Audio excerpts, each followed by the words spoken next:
warahmatullahi wabarakatuh. Selamat pagi Bu Nia. Selamat pagi juga Bu Nikman. Oke, baik. Hari ini saya akan menjadi supervisor Ibu Nia untuk praktek mengajar ya. Oke, baik. Sehat Bu Nia? Alhamdulillah sehat. Sudah siap Bu Nia? Udah. Mungkin sebelum saya mengamati Ibu untuk observasi nanti, ada beberapa mungkin yang ingin saya tanyakan mungkin ya. Yang pertama itu nanti tujuan pembelajaran yang akan mau dicapai ketika observasi itu nanti apa? Tujuan pembelajaran kami nanti yaitu anak-anak bisa menganalisis cara untuk menentukan rumus luas permukaan kubus dan balok berdasarkan jaring-jaringnya. Selain itu nanti anak-anak juga bisa dapat menentukan penyelesaian masalah yang berkaitan tentang luas permukaan kubus dan balok. Oke, baik. Tujuannya tadi sudah ya. Berarti berdasarkan tujuan tadi, area pengembangan yang hendak yang Ibu Nia capai yang mana? Nanti setelah proses pembelajaran diharapkan nanti anak-anak itu bisa menemukan rumus luas permukaan balok itu dari LKPD yang telah disusun. Kemudian nanti akan ada permasalahan yang berhubungan dengan masalah sehari-hari. Nanti diharapkan anak-anak juga dapat menyelesaikan permasalahan tersebut dengan berdasarkan rumus luas permukaan balok yang telah mereka temukan. Oke, baik. Berarti kemudian strategi yang Ibu gunakan ketika ngajar nanti. Strategi yang dilakukan nanti itu yaitu mode pembelajaran discovery learning atau penemuan. Nanti anak-anak akan dibagi menjadi beberapa kelompok. Kemudian nanti dari LKPD-nya mereka akan berdiskusi cara menemukan rumus luas permukaan kubus dan balok. Nanti ada kelompok yang menggunakan bahan ajar LKPD-nya. Kemudian ada nanti anak yang menggunakan audiovisual, menggunakan komputer. Oke, baik. Berarti sepertinya Ibu Nia udah siap untuk melaksanakan observasi nanti ya. Insyaallah. Berarti sudah bisa kita masuk ke dalam kelas ini ya Bu Nia? Oh, bisa. Baik, terima kasih. Nanti catatan mungkin setelah observasi mungkin saya akan beritahu. Terima kasih Bu Nia. Sama-sama. Baik, silakan kita menuju ke dalam kelas. Baik.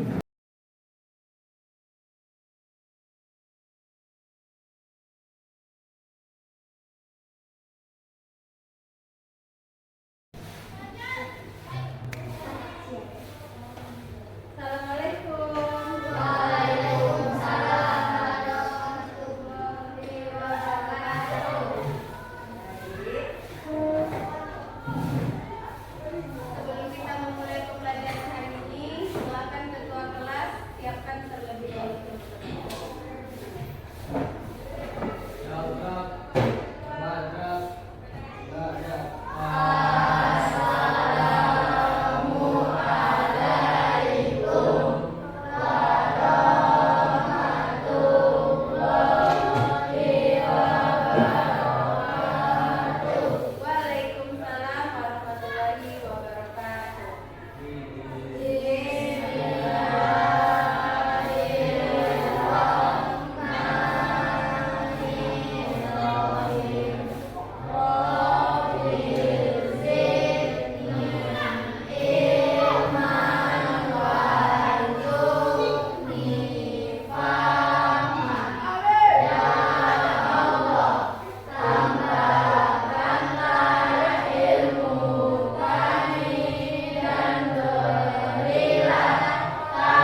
bidang datar yang kongruen atau sama. Kalau kelas kita ini berbentuk apa? Ada yang tahu? Berbentuk kubus. Kubus itu sisinya tidak berbentuk balok. Balok itu sisinya tidak sama. Kalau kubus dia sama-sama persegi. Bagus, masih ingat pembelajaran di minggu lalu. Untuk hari ini belajar kita mengenai luas, permukaan, kubus dan balok. Adapun tujuan pembelajaran kita, peserta didik dapat menganalisis cara untuk menentukan rumus luas permukaan bangun kubus dan balok berdasarkan jaringnya. Kemudian tujuan yang kedua, peserta didik dapat menyimpulkan rumus luas permukaan bangun ruang kubus dan balok. Dan yang tujuan terakhir, peserta didik dapat menggunakan rumus luas permukaan bangun ruang kubus dan balok untuk menyelesaikan.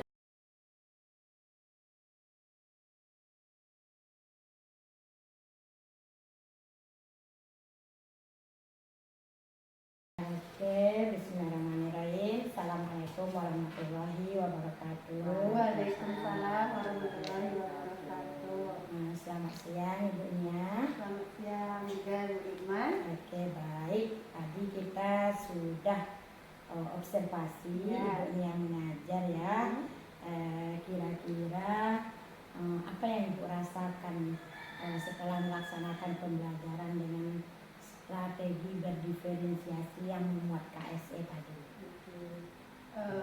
Mungkin tadi untuk di awal pembelajaran sebelum mulai masuk ke kelas mungkin ada sedikit grogi ya. Tapi setelah masuk ke dalam kelas memulai proses belajar mengajar, saya merasa senang, apalagi menerapkan yang pembelajaran sosial emosional. Di awal pembelajaran menanyai bagaimana perasaan anak hari ini. Perasaan anak merasa bahagia, jadi saya juga ikut bahagia. Dengan begitu saya mengetahui kesiapan anak dalam belajar. Oke, berarti senang ya, karena ketika kita menanyakan kabar anak, anak itu senang, kemudian kita pun jadi anak dapat mengungkapkan perasaan mereka hari ini seperti apa. Ya, Oke, baik. Apa kendala yang ibu hadapi dari pembelajaran tadi? Dari pembelajaran tadi yang perlu mungkin itu di waktu diskusi. Karena tadi kita berdiskusi secara berkelompok, waktunya ada yang satu kelompok itu yang masih kurang dalam waktu karena belum selesai mengerjakan tugas LKPD-nya, sedangkan waktu untuk berdiskusinya sudah selesai. Oke, berarti kekurangan waktu ya. Mungkin itu. Selanjutnya, apa hal positif yang ibu lakukan untuk kendala yang tadi?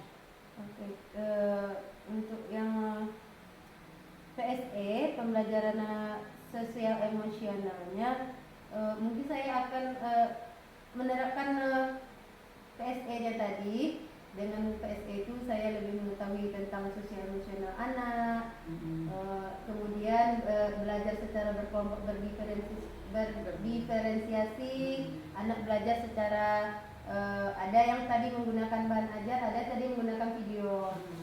Sehingga dengan itu anak menjadi lebih tertarik, lebih menarik pembelajaran yang lebih menarik lagi. Oke, baik. Berarti untuk strategi kedepannya KSE-nya harus mulai diterapkan lagi di dalam setiap proses pembelajaran.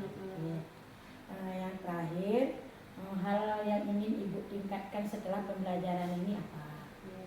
Untuk di pembelajaran yang akan datang, saya berharap bisa memanajemen waktu lagi dalam proses belajar mengajar.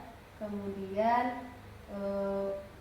saya berupaya lagi untuk mencari model pembelajaran yang lebih menarik lagi, yang inovatif dan relevan untuk anak. Oke, baik. Oke, berarti kesimpulannya observasi kita pada hari ini berjalan dengan baik. KSE-nya terlaksana, kendalanya hanya mungkin di waktu diskusi. Iya, waktu diskusi. Kemudian untuk yang ibunya ingin tingkatkan yaitu strategi atau model pembelajaran yang untuk kedepannya harus ditingkatkan lagi. Oke, baik, terima kasih Bu Nia atas waktunya. Mudah-mudahan bisa lebih baik ke depannya. Kemudian kita pun bisa memberikan yang terbaik untuk pendidikan anak kita. Oke, terima kasih atas waktunya Bu Nia. Assalamualaikum warahmatullahi wabarakatuh. Waalaikumsalam warahmatullahi wabarakatuh.